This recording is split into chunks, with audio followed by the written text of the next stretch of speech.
Hello students आज हम validity पर कौन से फैक्टर इफेक्ट डालते हैं उनके बारे में अध्ययन करने का प्रयास करेंगे। परीक्षण की वैधता को प्रभावित करने वाले कारक या तत्व, factor influencing validity of the test, कि कौन से जो तत्व हैं या फैक्टर्स हैं वो परीक्षण या टेस्ट की वैलिडिटी पर इफेक्ट डालते हैं।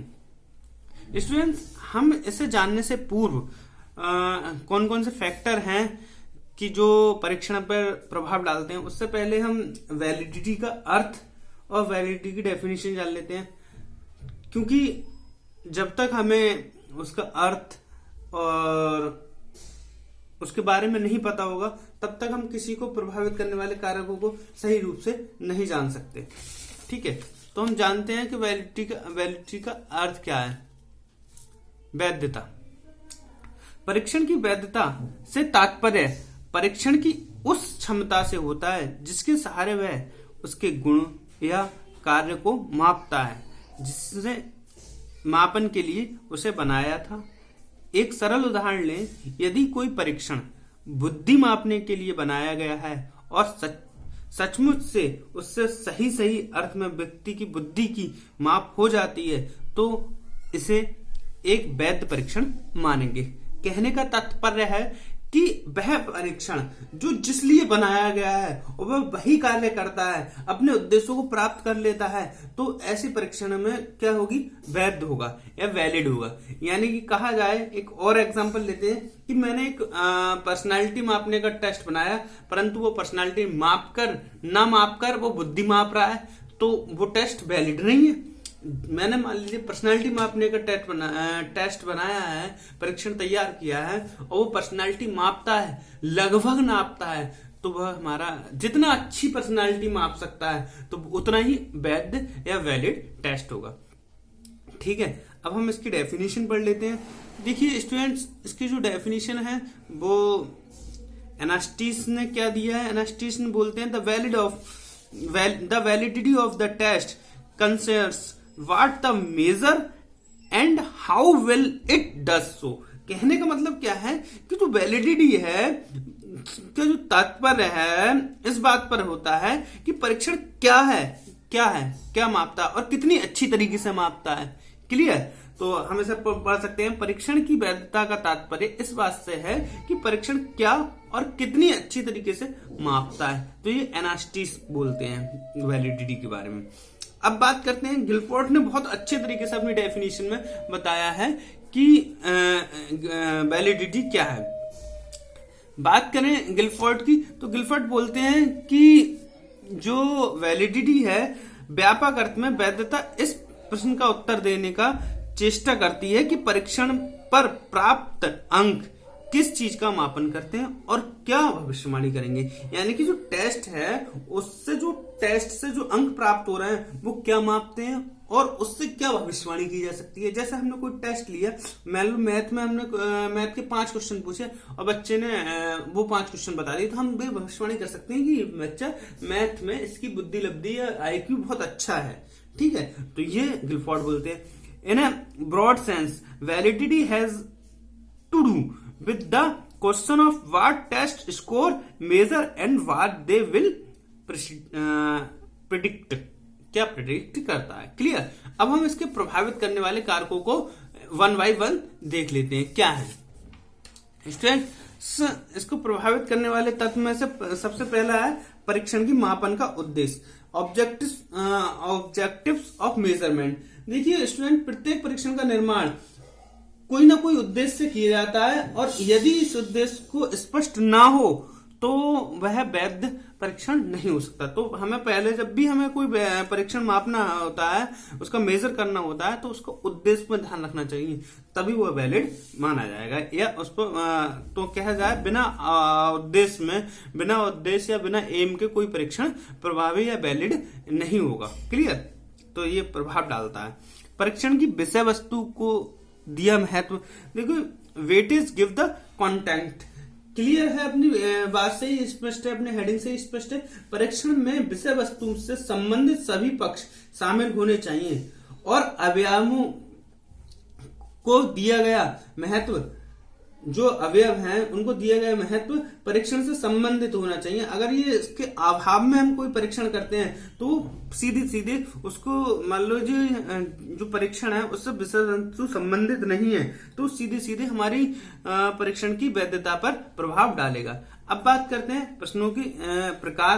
भाई वैलिडिटी जो है उसके प्रश्नों के प्रकार से ही पड़ती है। जो टाइप्स हैं भाई, परीक्षण में सामूहिक प्रश्न वस्तुनिष्ठ होने चाहिए। यदि परीक्षण में दीर्घ उत्तरीय या लघु उत्तरीय प्रश्न को शामिल करना आवश्यक हो तो उसका मापन आकलन वस्तुनिष्ठ होना चाहिए। भाई हमने अगर दीर्घ प्रश्न कर रहे हैं, लॉन्ग क्वेश्चन दिए हैं या शॉर्ट क्वेश्चन दिए हैं तो उनका जो मूल्यांकन प्रणाली है वो अच्छी होनी चाहिए। अगर उनका मूल्यांकन अच्छे तरीके से नहीं होता है तो टेस्ट इनवैलिड भी हो सकता है, यानी वैलिडिटी अच्छी नहीं होगी। भाई हम मान लीजिए जैसे हम देखते हैं आईएएस पीसीएस के जब एग्जाम होते हैं तो उसमें क्या होता है, जो क्वेश्चन लिखा जाता है लॉन्ग क्वेश्चन उसमें भी आते हैं तो उसको चेक करने के लिए 2 टीचर्स होते हैं और उनमें से जो अंक दोनों देते हैं उनको एवरेज अंक दिया जाता है। क्लियर? तो इस तरीके से उनके मूल्यांकन पर भी बहुत ज्यादा ध्यान होगा। अगर ऑब्जेक्टिव है तो वो तो सबके एक से सही हो जाएंगे। क्लियर? तो प्रश्नों का जो मूल्यांकन है और प्रश्नों के प्रकार हैं वो हमारी वैधता को प्रभावित कर सकते हैं। प्रश्नों की कठिनाई स्तर, प्रश्नों का कठिनाई स्तर भी जो है वैधता को प्रभावित करता है। क्लियर? भाई जैसे कठिन स्तर जिस टाइप के बच्चे हैं उस टाइप के ही क्वेश्चन पूछने चाहिए, अन्यथा की स्थिति में वह वैलिड नहीं होंगे, यानी वो वैलिडिटी उनकी अच्छी नहीं होगी। अब बात करते हैं परीक्षण की लंबाई के बारे में। परीक्षण की लंबाई ये बहुत इंपॉर्टेंट पॉइंट्स है, इसको मैं पूरा डिफाइन करके बताऊंगा किस तरीके से है। देखिए परीक्षण की लंबाई परीक्षण की वैधता को प्रभावित करने वाला एक महत्वपूर्ण कारक है। परीक्षण में पदों की संख्या में वृद्धि करने वाले परीक्षण की विश्वसनीयता और वैधता को प्रत्यक्ष रूप से प्रभाव डालता है और पदों की संख्या में वृद्धि वैधता बढ़ाती है। ये निम्न सूत्र द्वारा स्पष्ट हो सकता है। भाई सूत्र क्या कहता है कि Rn बराबर RnRO अपॉन √n+n(n-1) R। तो ये Rn है वो क्या लिखा रहा है, संशोधन परीक्षण की वैधता गुणांक। हमें वैधता गुणांक तो चेक करनी है किस तरीके से। उसके बाद हम करते हैं मूल परीक्षण का वैधता गुणांक। भाई मूल परीक्षण की वैधता क्या थी, मूल परीक्षण की वैधता विश्वसनीयता गुणांक, ये R को दिखा रहा है। उसके बाद देखते हैं N दिखाता है परीक्षण की लंबाई में कितनी गुना वृद्धि हुई। अब स्टूडेंट देखिए एक एग्जांपल लिया है हमने, इसे सॉल्व करेंगे इस फॉर्मूले से, क्या आएगा इसका आंसर। क्लियर? ये एग्जांपल है हमारा। यदि एक बुद्धि परीक्षण की वैधता गुणांक 0.60 है तो विश्वसनीयता गुणांक 0.70 है। परीक्षण की लंबाई 2 गुना बढ़ा दी जाती है तो गणना द्वारा बताई गई परीक्षण की वैधता का गणना मान क्या होगा। तो हम देख लेते हैं स्टूडेंट्स प्रश्न अनुसार n बराबर क्या है। भाई हमारी n क्या है, इसमें कह रहे हैं परीक्षण की कितनी गुना बढ़ाई गई, 2 गुना बढ़ाई गई। क्लियर? उसके बाद हम देख लेते हैं r क्या है, हमारी जो r है क्या है, ये हमें r देखना है। तो इसमें R क्या हो जाएगी, मूल परीक्षण की विश्वसनीयता गुणांक। विश्वसनीयता गुणांक कितना है, 0.70। उसके बाद हमारा क्या है RO क्या है, हमारा जो मूल वैधता गुणांक है वो कितना है, 0.06। क्लियर? तो अब हम इसे सॉल्व करते हैं। क्या सॉल्व हो सकता है इसको करने के लिए स्टूडेंट्स, इसमें सबसे पहले हम फॉर्मूला लगाते हैं। फॉर्मूला क्या है हमारा, Rn बराबर NRO अपॉन √n+n(n-1) यही फॉर्मूला है। इसे आप सॉल्व कर देते हैं। भाई क्या है, हमें ये निकालना है 2 है, RO कितना है 0.6 अपॉन n कितना है हमारा 2 + 2, n कितना है 2 - 1, R कितना है 0.7, यही है। अब इसे आप सॉल्व करेंगे तो 2 × 6 = 12, 1.2 आ जाएगा। इसे सॉल्व करेंगे तो क्या आ जाएगा, कहा जाए तो इसे सॉल्व कर लेते 2 + 2, 2 1 बचा होगा, 2 में से 1 गए, 1.7। क्लियर।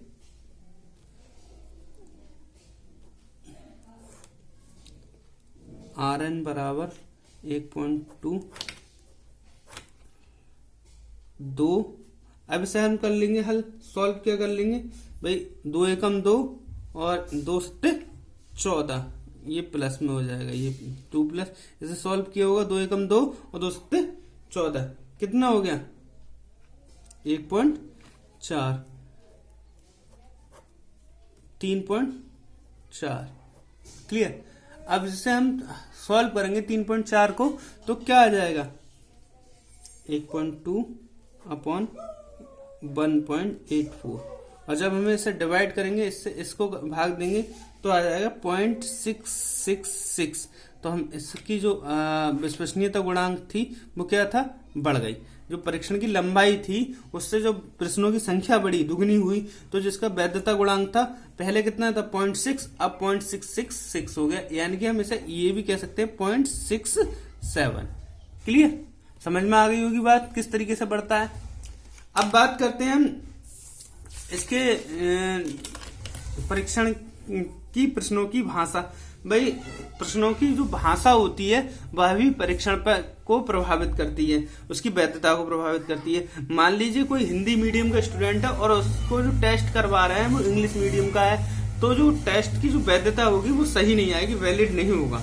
उसके बाद आ जाती है सामाजिक एवं सांस्कृतिक भिन्नता, इससे पहले है परीक्षण के निर्देश। परीक्षण के निर्देश कौन से हो सकते हैं, परीक्षण के निर्देश होते हैं हमारे कहा जाए परीक्षण के निर्देश जो हो सकते हैं वो क्या हो सकते हैं भाई, हमने कोई परीक्षण करने को दे रहे हैं, उसको जो सॉल्यूशन है वो सही हो रहा है या नहीं हो रहा है। ठीक है भाई, हमने ऐसे कहा इस तरीके से करना है, अगर वो उस तरीके से नहीं करता है तो उसमें जो वैधता होती है वो गलत आती है। क्लियर। सामाजिक एवं सांस्कृतिक भिन्नता, सामाजिक और सांस्कृतिक भिन्नता की बात करें, सोशल और कल्चरल डिफरेंस। मान लीजिए टेस्ट बनाया है हमने दक्षिण भारत के लिए और उसे उत्तर भारत में अप्लाई करेंगे तो आंसर सही नहीं आएगी, उसकी वैधता नहीं होगी सही। व्यक्ति एवं समूह की प्रतिक्रिया में प्रवृत्ति, व्यक्ति या समूह की जो परीक्षण में उत्तर देने की अनिच्छा है, भाई कोई किसी की प्रवृत्ति है, जो कहा जाए इंटेंशन है, वो मतलब परीक्षण करवाने के अपने मूड में नहीं है, वो परीक्षण देने के मूड में नहीं है, टेस्ट देने के मूड में नहीं है, और उससे तुम जबरदस्ती पेपर कराने की कोशिश कर रहे हो तो उसकी वैधता ऑटोमेटिक कम हो जाएगी। अब वैधता गुणांक की विधि का प्रभाव, भाई हम वैधता गुणांक मापने की कौन सी विधि का अप्लाई कर रहे हैं, ये सीधे सीधे हमारे कहा जाए वैधता को प्रभावित करती है। Thank you very much.